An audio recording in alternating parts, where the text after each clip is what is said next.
Gue jujur tanya lu pakai hati nurani lu. 500 juta orang bakal di PHK gara-gara ada bekicot pengen melegalkan impor baju bekas ilegal. Gila. Aduh, gue nggak habis pikir. Guys, ngeri banget nih guys, ada pejabat DPR loh, anggota DPR kita itu bisa-bisanya mendukung bisnis ilegal. Ini ngeri banget sih, asli. Masa mereka mendukung thrifting itu, impor baju bekas ilegal, itu harusnya dibolehkan guys. Komisi 11 DPR akan memanggil pemerintah untuk menentukan solusi agar perdagangan thrifting tidak ditutup. Tuduhan bahwa thrifting itu membunuh UMKM tidak didukung oleh data-data yang kuat. Karena memang kita lihat dari data-data yang disampaikan Bang Adian tadi, thrifting ini bukan menjadi sebuah ancaman utama. Gila, ini ngaco nih, zaman udah kebolak-balik guys. Ini ngaco banget sih, lebih gila lagi. Malah kita yang waras ini disuruh ngalah sama mereka. Sampai-sampai Purbaya diserang guys. Ini gue ngaco, ini bener-bener parah. Lu tahu ya, Indonesia itu pengangguran lagi banyak-banyaknya. PHK massal di mana-mana. Malah sekarang mau dihancurkan lagi UMKM di Indonesia. Kenapa? Karena sekarang kita harus impor baju bekas ilegal. Gila sih, ngaco. Sampai ya bukan cuma Purbaya yang diserang, lu gue juga sampai diserang nih sama Bekicot 1 nih. Ini ada data valid kemarin dibuka bang sama Andrian Napitupulu di BAM DPR RI. Rekanan saya kemarin hadir dalam rapat tersebut. Rekanan apa ya? Bapak dapat data dari mana thrifting menghancurkan usaha tekstil Thrifting menghancurkan usaha tekstil Indonesia, goblok. Tol. Apakah ada data validnya kata dia? Hah, data valid apa? Tidak elok. Nampaknya sekelas Vice President menggiring opini publik terhadap berita yang tidak kredibel. Woi, dia punya data guys. Apa Bekicot 1 ini? Coba kita lihat. Apa sih yang dia omongin? Jadi rupanya dia ngomong, dia ngambil dari salah satu pernyataan anggota DPR Andrian Napitupulu ya. Nah menurut saya untuk awal adalah dilegalkan tapi dibuat kuota. Dengan asumsi satu kontainer 40 feet itu beratnya 28 ton. Dengan 24.000 kontainer jumlahnya adalah 784.000 ton. Lalu kita lihat impor thrifting ilegal berapa? Menurut Kementerian UMKM 3.600 ton. Lalu berapa sumbangsih ilegalnya thrifting? Perbandingannya impor thrifting itu hanya 0,5% dari impor ilegal tekstil dari China. Nah data ini dimiliki nggak oleh Kementerian Keuangan? Jangan-jangan Pak Menteri maksudnya baik, tapi dia dengar data yang salah. Jadi di situ banyak hal yang ngaco guys. Ini anggota DPR kita nggak habis-habisnya mengeluarkan pernyataan konyol. Pertama, masa disuruh legalin bisnis impor baju bekas thrifting ini? Ini aja udah najis gua dengernya, jijik gua. Bodoh, stup nih. Lu tahu ya, jelas-jelas ya impor pakaian bekas itu ilegal. Itulah, aduh itu kayaknya gak perlu sekolah tinggi-tinggi, lu udah harus tahu dong di Indonesia ini banyak pengusaha tekstil. Mulai dari hulu sampai hilir yang bakal hancur lebur kalau kita biarin masuk nih baju bekas ilegal itu. Makanya jangan heran peraturan Menteri Perdagangan nomor 40 tahun 2022 melarang impor pakaian bekas. Ada kode HS-nya 63090000. Intinya apa? Lu impor pakaian bekas itu gak boleh guys. Logis gak? Menurut gue logis. Ini buat melindungi pelaku usaha di Indonesia. Pengusaha sablon, pengusaha celup warna, pengusaha gunting baju, pengusaha konveksi, pengusaha yang merubah benang menjadi kain, pengusaha yang bikin kain menjadi pakaian. Gila sih, ancur-ancuran sih. Buat apalagi mereka sekarang gue tanya buka pabrik baju di Indonesia. Kalau ujung-ujungnya orang bisa impor baju bekas harga jauh lebih murah terus dilegalin lagi. Kan konyol. Ini menurut gue tol banget, tol sih, asli tol banget. Kalau menurut lu gimana sih? Terus banyak hal yang aneh sama pernyataan ini. Ini gara-gara lu nyerang gue di Instagram nih. Kita buka aja. Apalagi dia bilang? Dengan asumsi satu kontainer 40 feet itu beratnya 28 ton. Dengan 24.000 kontainer jumlahnya adalah 784.000 ton. Dia bilang tadi 28 ton kali 24.000 kontainer. Itu berapa? 28 ton kali 24.000 kontainer. Tuh hasilnya 672.000 guys. Tolong Andrian Napitupulu lu belajar berhitung dulu lah sebelum asal bacot tuh. Akibatnya apa nih? Banyak orang bawa data udah datanya terus berhitung pun gak bisa. Penjumlahan itu belajar dulu lah gitu. Sertifikat ijazah TK lu mana? Tolonglah please, jangan lu. Terus sekarang mau minta bisnis ilegal ini dilegalin.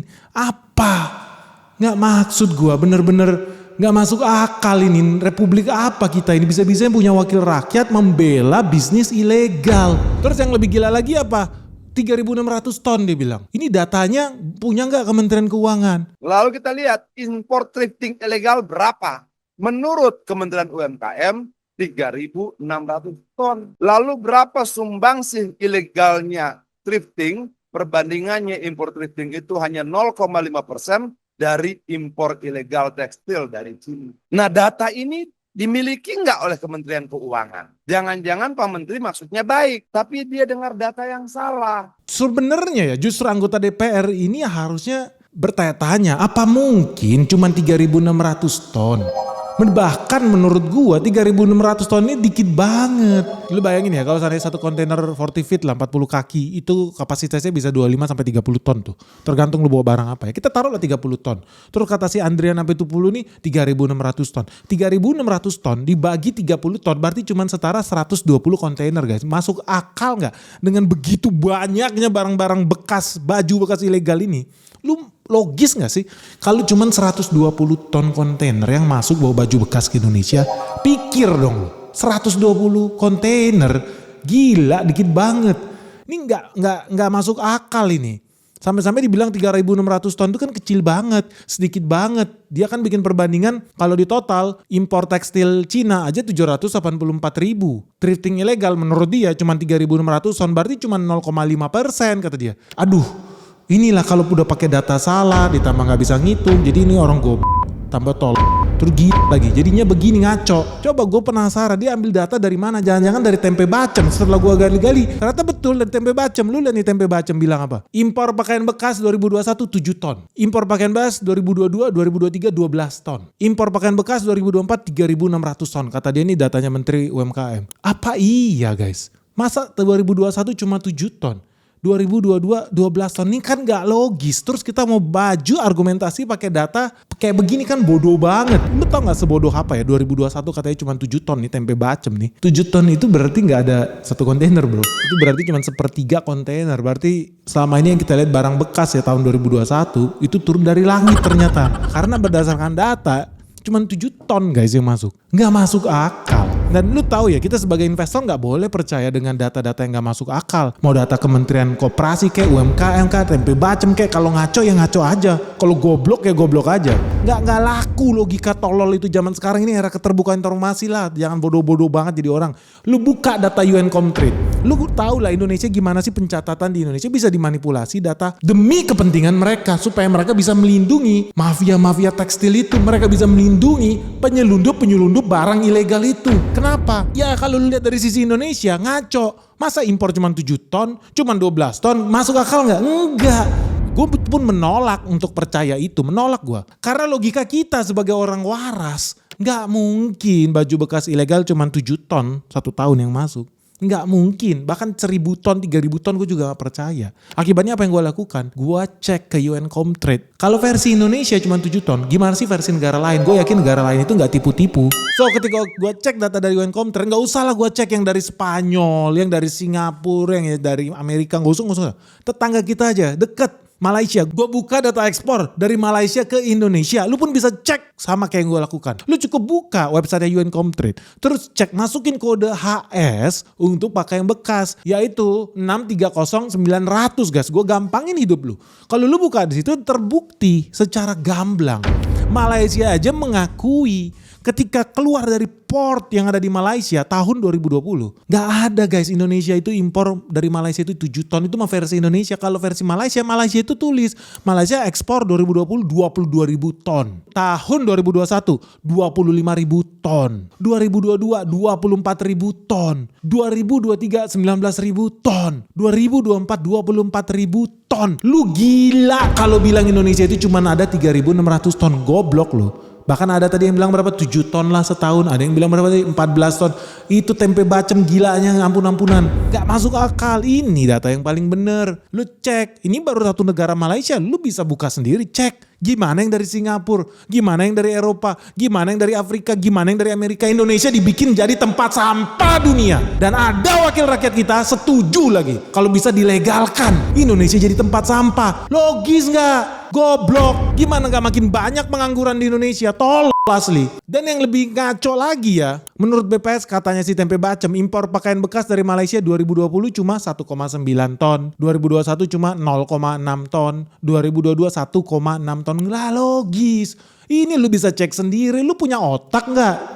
Semua nih media kita jadi bodoh semua. Sehingga orang bisa-bisanya bacot asal jeplak. Indonesia cuma sedikit kok impor dari luar negeri, baju bekas, ilegal, thrifting. Lindungi saja mereka, itu kan cuma sedikit. Apa?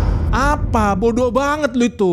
Lu bisa cek, jangan orang bodoh. Masa dibilang Malaysia cuma ekspor 1,9 ton. 2021 0,6 ton, 2022 1,6 ton. Enggak, ini lu bisa lihat di layar kaca. Transaksinya gila bro, 1,5 triliun setiap tahun baru dari satu negara guys. Jadi lu bisa bayangin ya, ngerinya bisnis ini sampai banyak orang itu yang kelojotan kalau seandainya ini harus disikat habis. Dan gue setuju harus disikat habis. Gak ada tuh lu berlindung di balik UMKM, gak ada, sikat. Lu tahu gak sih nilai satu kontainer tuh berapa ya? Bentar guys. Sebelum kita lanjut videonya. Halo goodies guys, teman-teman investor, Benix Investor Summit 2025 akan segera diselenggarakan di bulan Desember 2025 di Swiss Bell Solo. Jadi buat teman-teman yang pengen segera diskusi, ketemu, dan interaksi langsung ya. Karena kita bakal membahas 3 sektor penting. Yang pertama terkait energi, yang kedua terkait bisnis logistik, dan yang ketiga ada sektor spesial nih. Dengan pembicara yang spesial juga. Karena ya cuannya gede banget nih guys. Nah buat lo yang penasaran dan pengen segera ikutan di event acara offline spesial Benix, cuma ada 1 tahun sekali yang namanya Benix Investor Summit 2025. Yuk segera daftar sekarang juga nih sebelum terlambat. Dan ingat kursinya juga terbatas karena cuma ada 50 kursi guys. Total kursi yang kita sediakan. Ikut di sini sangat happy lah ya. Jadi banyak sekali membuka wawasan baru, terutama banyak bocoran-bocoran mengenai kebijakan maupun emiten yang akan terbang selanjutnya. Jadi puas sekali sih dengan ini. Kalau tahu Pak Ben di YouTube sendiri kan lebih pinggir jurang, ini lebih pinggir lagi lah ini. Mengikuti Benix Investor Summit ini setelah 2 kali, saya mendapatkan manfaat bahwa kalau kita bisa memahami fundamental atas perusahaan dan forecast untuk perusahaan kedepannya, kita pasti akan mendapatkan hasil yang jauh lebih baik. Dan itu yang saya rasakan selama setahun ini.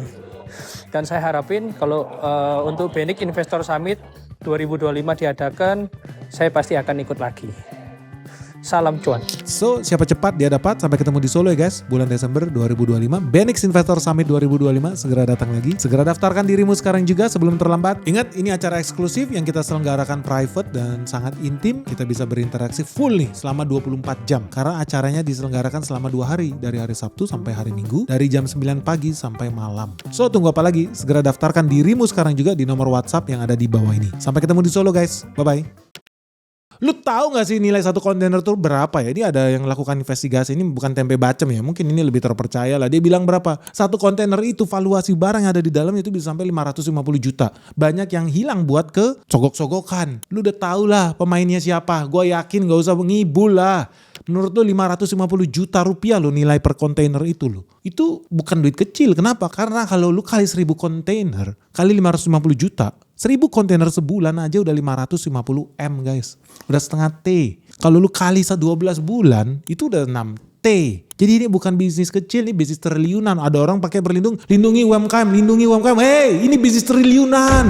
Mafia semua isinya. Ngaco. Makanya wajar aja Purbaya diserang, makin banyak musuhnya. Dan gue harus bilang nih teman-teman ya, pelaku industri tekstil, mau lu bisnisnya konveksi kek, tukang jeans kek, lu mau bikin sablon kek, dari hulu sampai hilir tekstil, dari benang sampai pewarnaan, penculupan, pemotongan sampai jadi brand, kita ini harus satu suara nih, kita harus anti thrifting. Jangan kayak si Profesor Charlie Chaplin, pengkhianat bangsa. Bangsa sendiri digadaikan, dia setuju negara kita jadi tempat sampah dunia. Gila, makanya gue gak heran bisa ada anggota DPR kok setuju Indonesia jadi tempat sampah. Harusnya kita itu tidak menyerang Purbaya lah. Pakai akal sehat lah, Indonesia jadi tempat sampah. Indonesia impor penyakit. Kok malah disuruh legalin? Malah Purbaya yang disikat. Ya kita itu harusnya dukung Purbaya nih berantas thrifting baju bekas. Harus kita berantas. Tangkep kalau perlu, penjara ini. Udah jelas ini pengkhianatan bangsa ini. Gak bisa lah, ini dampaknya buruk sekali buat pengusaha tekstil lokal. Lu harus tahu banyak pengusaha-pengusaha kita yang bangkrut. Gara-gara ya thrifting ini gimana bisa ngelawan baju bekas. Mereka belanja itu karungan guys baju bekas ini. 1 karung 2 juta 3 juta isinya bisa ratusan biji kaos. Sampai rebutan loh orang beli baju thrifting ini. Sampai pukul-pukulan, lu lihat video ini nih.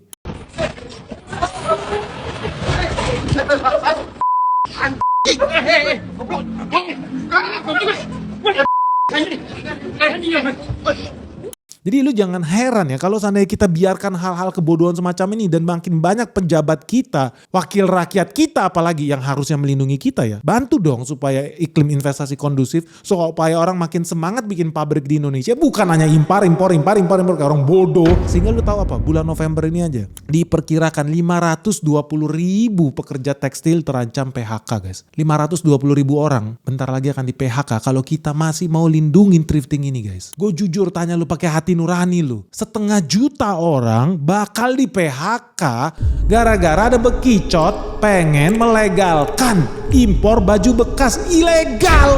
Gila, aduh gua nggak habis pikir. Ini rusak banget asli. Jadi teman-teman lu tahu nggak bahkan ya pekerja tekstil di Indonesia makin lama makin habis. Kalau lu bingung kenapa banyak pabrik tekstil bangkrut di Jawa Barat, di Jawa Tengah, ya ini salah satunya. Buat apa lagi buka pabrik? Ini kan artinya wakil rakyat justru mendukung PHK massal. Wakil rakyat justru mendukung deindustrialisasi supaya Indonesia tambah miskin. Dia pengen lu tambah miskin, dia pengen lu gak punya kerja, dia pengen PHK massal di mana-mana. Habis sudah negeri kita nih, habis hancur sehabis-habisnya guys. Ngaco banget. Terus mau disuruh legalin lagi, gila. Gak sekalian aja balu legalin, kan goblok banget asli. Karena faktanya udah makin hancur-hancuran bisnis tekstil guys. Lu tahu ya data terakhir dari Kementerian Perindustrian, jumlah tenaga kerja di industri tekstil itu terus menyusut, minus 7,5%. Padahal mereka sektor manufacturing, pabrik yang bisa menyerap banyak lapangan kerja. Tapi makin lama makin dihancurkan karena kita punya pejabat politik pengkhianat bangsa. Ya pengkhianat, jelas ini pengkhianat bangsa nih. Masa dibikin Indonesia tempat sampah? Indonesia dibikin jadi budak Malaysia. Lu setuju Indonesia jadi budak Malaysia? Pakai baju bekas nanah, bekas kudis, kurap, panu orang Malaysia lu pakai. Setuju lu Indonesia dibego-begoin begitu? Tolol banget. Ini baju kan sampah sebetulnya. Banyak di Eropa itu pabrik-pabrik itu nyampah guys. Di negara sendiri itu biayanya mahal buat mengolah sampah itu. Jadi apa yang dilakukan pengusaha Eropa, pengusaha Amerika? Mereka sok-sokan ngajarin lu cinta lingkungan. Dia sendiri kagak. Dibuang ke sini itu barang. Harusnya buat di tempat sampah harus diolah, dibakar biar polusi. Banyak orang Indonesia tambah bego, tambah stunting, tambah tol. Gara-gara disuruh impor baju bekas itu sebetulnya sampah. Udah jelas itu gak bener guys. Makanya paling bener ya dilarang masuk. Masa kita memperkaya pabrik-pabrik fashion dari Eropa, kita jadi tempat sampah mereka. Masa kita jadi budaknya Malaysia? Lu setuju impor baju bekas dari gak ada harga diri? Lu bikin negara ini jijik. Gue lihat pejabat kayak gini, anggota DPR bangga banget Indonesia jadi anjingnya Malaysia. Pengkhianat lu. Pengkhianat lu. Celana saya thrifting dan sepatu yang saya pakai juga thrifting. Tadi aku juga krisis. Ini thrifting dari dulu sudah ada ya? Sudah. Saya juga sering belanja. Nggak masuk akal. Kita disuruh impor baju bekas dan harus bangga dengan itu, harus dilindungin bahkan pelaku usahanya. Apa ini negara ini? Dan gue makin hari gue lihat makin sering nih Purbaya ya, menteri favorit kita by the way, diserang nih sama media-media asing begini. Tapi ini udah jelas-jelas serangan sih guys. Ini udah jelas-jelas serangan lah. Media-media asing berkolaborasi dengan pejabat-pejabat kita buat menyerang menteri Purbaya lah. Udah jelas barang salah. Dan memang kita harus berani sih nyatakan dukungannya. Kalau bener bilang bener, kalau salah bilang salah. Lu tahu gue lah. Benix, kalau pejabat kita bener kita gue bener. Kalau ngaco. Tapi kalau menteri kita contohnya si Purbaya melakukan hal yang bener ya kita harus dukung. Bahkan ketika dia digencet ya kita harus belain guys. Makanya teman-teman lu harus dukung juga. Berani lu dukung Purbaya. Kalau nggak dia makin banyak musuhnya guys. Gila ini orang makin hari makin digebukin sama semua orang guys. Gila. Ya gue seneng sih dia punya nyali tinggi sih. Mafianya ini bisnis triliunan soalnya. Bukan bisnis UMKM guys. Thrifting ini bisnis triliunan. Bukan bisnis UMKM. Dan untungnya sih si Purbaya ini sampai detik ini ya masih berani sih. Ini orang kayaknya nyawanya ada 9. Dia berani nih ngeladenin bangsat-bangsat yang sibuk mau menghancurkan negara ini. Pengkhianat-pengkhianat bangsa yang duduk di parlemen itu. Apa yang dibilang sama dia soal thrifting ini? Saya nggak perlu dengan bisnis thrifting. Dia mau mengendalikan barang ilegal yang masuk ke Indonesia. Tanggapan saya nggak perlu dengan bisnis thrifting. Yang saya kendalikan adalah barang ilegal yang masuk ke Indonesia. Saya akan membersihkan Indonesia dari barang-barang ilegal yang masuknya ilegal. Thrifting kan kalau barang bekas kan dilarang kan. Sudah jelas itu ilegal. Setuju gua. Kalau lu setuju gak dengan pernyataan dia? Tapi guys ya memang udahlah nasib kita jadi bangsa Indonesia, kita dihancurkan, diinjak-injak sama banyak pengkhianat pejabat-pejabat wakil rakyat kita itu betul-betul gak ada otak, betul-betul pengen yang menghancurkan bangsa ini, betul-betul pengkhianat bangsa lah, mentalnya itu betul-betul ngeri guys, ngeri banget. Kalau lihat makin hari kesini lihat Purbaya ini makin banyak yang keroyokin, makin banyak yang gebukin guys, makin banyak musuhnya. Karena apa? Dia melakukan yang benar guys, makanya musuhnya banyak ya karena melakukan hal yang benar. Lu sendiri setuju atau enggak sih Purbaya ini digebukin? Gua sih jujur prihatin lah. Bisa-bisanya hal yang seharusnya secara waras, secara logika, secara akal sehat. Aduh, kok bisa-bisanya sih impor mau baju bekas dibiarin loh. Gila sih. Tapi untungnya ya Purbaya ya, menteri favorit kita berani guys. Dia bikin komentar begini guys. Pokoknya yang barang masuk ilegal saya berhentiin. Saya nggak mungkin buka pasar untuk barang-barang ilegal kan. Ini hebat sih, ini hebat banget sih si Purbaya. Tapi jangan dibiarin dia sendiri guys. Lu juga harus nyatakan dukungan lu guys. Lu segera like video ini, segera share video ini. Jangan biarkan makin banyak pengangguran di Indonesia. Jangan biarin makin banyak pabrik-pabrik yang tutup. Kalau makin banyak orang-orang yang impor baju bekas ilegal yang dibiarkan. Gak boleh guys. Ini aparat harus bertindak, harus ditangkepin nih. Udah jelas ilegal kalau dibiarin, berkembang malah. Sekarang malah minta lebih, dikasih hati minta jantung. Sekarang minta dilegalin. Besok bandar narkoba yang minta. Diain lagi sama wakil rakyat kita, ngaco guys. Gue sih gak setuju. Kalau gue sih gue bersama Purbaya lah. Lawan thrifting ini. Lawan tuh profesor setan itu. Udah S3 malah belain thrifting. Ngaco. Gak bener. Orang yang kita harap bisa jadi bawa negara kita jadi lebih baik malah sibuk jualin negara kita ke asing guys. Gila ini. Ini udah parah sih. Kalau lu sendiri gimana? Lu lebih setuju sama si Purbaya? Hancurkan thrifting. Hancurkan baju bekas ilegal. Jangan mau lagi impor lagi baju bekas ilegal. Atau lebih setuju lu sama si Andrian Apitupulu ini? Belain mereka. Legalin mereka. Izinkan mereka impor baju bekas ilegal. Hancurkan pengusaha Indonesia. Bunuh. Buru-buru di pabrik itu. Bunuh semua. Biar mati semua. PHK massal di mana-mana. Lu maunya begitu? Lu pilih begitu? Logis gak menurut lu? Asli jijik gua. Jijik banget gua. Kalau lu gimana? Kasih tanggapan lu guys di bawah ini guys. Supaya Purbaya makin pede. Bahwa dia tahu rakyat Indonesia yang waras. Yang punya hati bersama Purbaya. Jangan lu diem aja, minimal lu share and like video ini sebanyak-banyaknya guys. Semoga video ini bermanfaat guys. Ditunggu komentar kalian seperti apa terkait thrifting ini. Harus kita pelihara atau kita binasakan? Negara harus tegas, lu harus tegas. Tentukan pilihan lu di bawah ini. Lu bersama Benix atau lu bersama bangsat-bangsat di parlemen itu guys.